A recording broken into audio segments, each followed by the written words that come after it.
Hey everyone, how's it going? Welcome back to Esports Talk. And just yesterday, Faker was announced to be part owner of T1, which is kind of huge and something that we've seen before. And Jake actually covered that today in a video, I think. So if you haven't seen that, go check it out. But we may be witnessing something very similar to that soon because Perkz, G2's mid laner, we might be seeing him in an executive position within G2. Perkz is essentially the face of G2. I would say him in caps because typically when you think about G2 and you think about G2's league team, those are pretty much the two people that pop up to your mind first. And Ocelote was discussing Perkz in an interview with ESPN Esports where he says he thinks he can make a really, really good executive if he's willing to learn and grow and adapt and take criticism and feedback and be told that sucks, this really sucks a whole bunch of times and stick through it. And Ocelote in that same interview says that if his League of Legends team stays motivated, he thinks the game will become more and more crazy as years go by, where he calls it controlled chaos because he expects to see no roles and everybody just moving around. So we might be seeing a very, very different League of Legends than what we see today.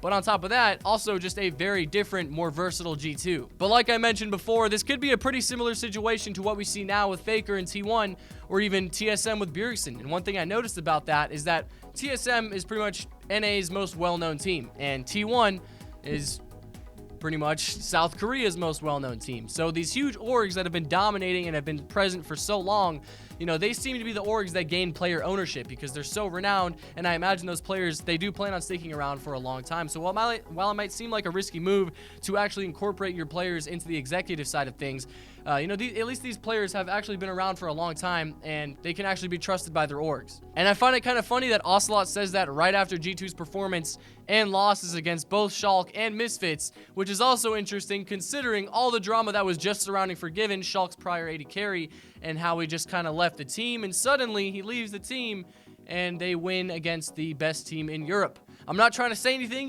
maybe it's just a coincidence, but G2 plans to become more than just a European or a Spanish team because Ocelote wants to expand all the way to NA, and he's got his eyes set on New York. He talks about it in another interview with ESPN Esports where he says he likes the hustle and bustle, the energy, the high octane, the get work done, everybody's working.